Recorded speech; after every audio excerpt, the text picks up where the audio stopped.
I'm here at Leith Hill Place with Lyndon, who is one of the ladies looking after the place, and we were talking about house whispering and ghosts, of course, and you told me a story about a cottage you used to live in, so would you tell Okay, I moved into a cottage in a small village outside Dartmouth in Devon.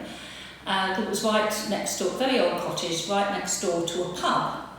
And when I moved in, it had quite a big car park between the pub and the cottage. But before I moved in, it had been built with just an hour gap, and there had been a fire there.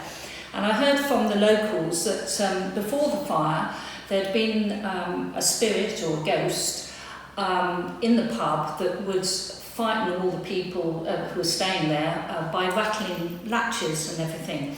And they were very pleased that once this fire had happened, the ghosts seemed to have gone.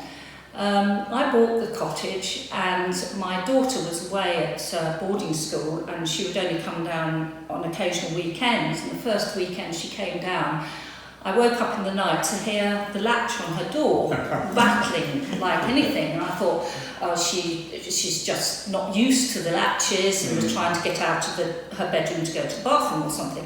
So I got up and I went to the door, and I said, and tried to open the door. And it was as though she was leaning against it, stopping me. So I said, Sasha, move away from the door and I'll open the door for you. But she didn't, so I sort of gave it a bit of a push, got in, only to find that she was actually asleep in bed. So it wasn't her who was rattling the latches at all. And then, holding the door shut. Or holding the door shut. Yeah. So at that stage, I remembered the story I'd heard about the ghost in the pub. I think they used to call him Fred. Anyway, this happened. Fred the Rattler. Fred the Rattler. Anyway, this happened only when my daughter came down for the weekend from boarding school. It didn't happen the rest of the time at all. And it got to the stage where she was a little bit frightened to come home. So I got the local vicar to come to the house and the cottage, and he exorcised it.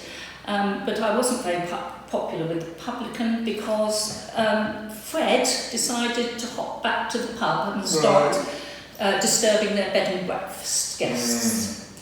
So that's my story. Fascinating, lovely, thank you. I mean, what is amazing, as I mentioned to you earlier on when you told me the story, was even when a building has a fire, it doesn't destroy or get rid of or release spirit, energy and so on, because that energy is still left in invisible space. And a ghost, a spirit, can actually just move on like in yours, into your cottage. Yeah. Why he didn't appear until your daughter was there is a connection with her, a resonance. Okay. Usually when somebody is stuck in spirit, they're trying to ask for help.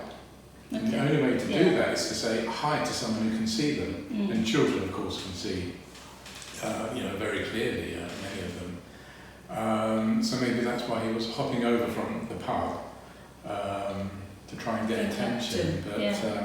So Fred the Rattler, what a lovely story. Gosh. I keep meaning to go back and visit the village to see if it's still in residence in the pub. Yeah. Oh, well, if you know the name of it, maybe I'll check it out and give you a ring. Wow, how interesting. Lovely. Well, Lyndon, thanks again for your Great ghost story. There we go. Fred the Rattler. Thank you. Thank you.